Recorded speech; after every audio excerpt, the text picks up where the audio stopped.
द्वारा बुलाई गई सर्वदलीय बैठक में भाग लेने के बाद ओवैसी ने आतंकी हमले की कड़ी निंदा करते हुए पाकिस्तान के खिलाफ कड़ी कार्रवाई की मांग की है। साथ ही उन्होंने सिद्धू जल संधि को निलंबित करने के सरकार के फैसले की सराहना भी की है। क्या कुछ कहा उन्होंने अपने बयान में, सुनिए।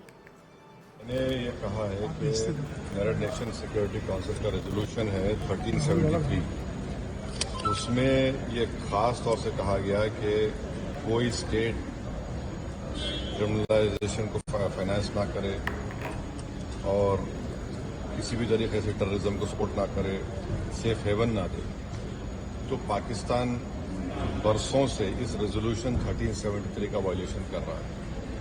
दूसरा, अगर आप यूनाइटेड नेशन का आर्टिकल 51 पढ़ेंगे, ये हम किसी स्टेट को दूसरे स्टेट के खिलाफ सेल्फ डिफेंस में एक्शन लेने का इख्तियार देता है और उसमें एक वर्ड है बेलिजेंट रिप्राइजल्स, इसको हम इस्तेमाल करना चाहिए, मैंने कहा। और तीसरा ये कि हमारे संविधान में आर्टिकल 355 है जो ये कहता है कि यूनियन पर एक ड्यूटी है एक्सटर्नल एग्रेशन से स्टेट्स को बचाने के लिए। तो ये तीनों चीजें हैं सरकार के सामने और वो जो मुनासिब समझते हैं इन टेररिस्ट ग्रुप के खिलाफ, जिस देश में इन टेररिस्ट ग्रुप को पनाह दी जा रही है, मदद दी जा रही है, उनको ताकत दी जा रही है, उनके खिलाफ एक्शन ले सकते हैं।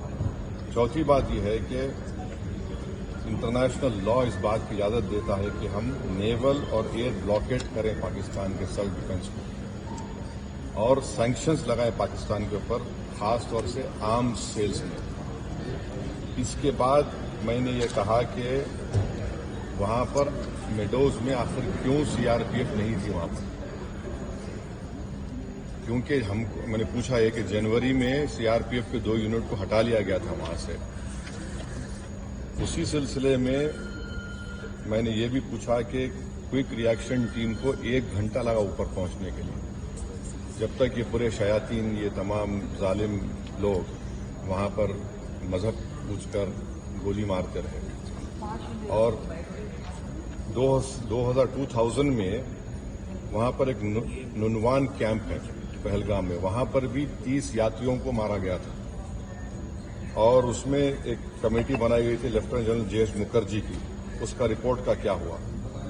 तो ये सब बातें हमने कही हैं और हम उम्मीद करते हैं कि साथ ही साथ मैंने ये भी कहा कि कश्मीरियों के खिलाफ और कश्मीरी स्टूडेंट्स के खिलाफ जो झूठा प्रोपेगेंडा किया जा रहा है वो रुकना चाहिए। और अगर लोग सोशल मीडिया में या टीवी चैनल के कोई एंकर्स हैं, ये भी मैंने कहा, अगर वो हिंदू मुसलमान नफरत में इजाफा करेंगे तो वो लश्कर तैयबा मुस्कुराएगा उनके ऊपर, पाकिस्तान मुस्कुराएगा उनके ऊपर। आप इस तरह से किसी एक समुदाय को जो इस बाइज्जत इस मुल्क के शहरी हैं और मुसलमानों का इससे कोई ताल्लुक है ना कभी रहेगा, यकीनन हम मान रहे कि इन दहशतगर्दों ने किसी का रिलीजन पूछकर उनकी जान ली, वो कंडेमनेबल है, मेरे पास तो अल्फाज भी नहीं है। मगर अगर आप उसके जवाब में अगर यह करेंगे तो फिर हम उन लोगों को ताकत बख्श देंगे जो इन्होंने इस तरह के टेररिज्म किया। अब ये सरकार के ऊपर है और हमने इंडस वाटर ट्रीटी के बारे में कहा कि बहुत अच्छी चीज है कि हम नहीं बोल दिए, मगर आप बताइए हम पानी कहाँ रखेंगे? पानी तो फिर रखना पड़ेगा ना आपको। तो और इसमें आप देखिए कि इंडस वाटर ट्रीटी में जो चिनाब का इलाका है वो पूरा पहाड़ी इलाके से पानी जाता है, जहलम का जो है वो जमीनी इलाके से जाता है और वर्ल्ड बैंक इसका इंटरलॉक्यूटर है। तो इस पर हमने कहा कि इस पर देखने की जरूरत है और सरकार जो भी एक्शन लेगी हमारे देश के तमाम लोगों को उनकी जान और माल को बचाने के लिए, खासतौर से इस बुज़दिलाना वहशियाना दहशतगर्द हमले के बाद, हम उसकी तायीद करेंगे। ये कोई सियासी मसला नहीं है, ये हमारा नेशनल मुफाद है, नेशनल इंटरेस्ट में है और हम उनके साथ खड़े रहेंगे। सर, ये आपने इंडस वाटर ट्रीटी पे बोला, तो क्या आप बोल रहे हैं कि ये एक्शन नहीं लेना चाहिए क्या? नहीं, मैं ये देखिए, आपने तो देखिए वर्ल्ड बैंक इंडिया और पाकिस्तान में बैठकर ये ट्रीटी करवाया, वो उसका इंटरलॉक्यूटर है।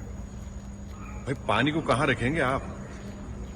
अच्छा है, आपने अच्छा स्टेप लिया, मानते हैं, पानी कहाँ रखेंगे आप? डैम बना सकते हैं। आप भाई डैम बनाइए ना। ये स्टैंडिंग कमेटी थी, उसने भी इसको कहा था कि हमको इंडस नहीं, अब वो समझ जाइए। मैंने ये कहा कि आपने लिया है जो steps cabinet committee on security में लिया आपने, ठीक है, मगर वर्ल्ड बैंक इंटरलॉक्यूटर है उसका, तो वो भी देखे इंटरनेशनल लॉ से देखने की जरूरत है।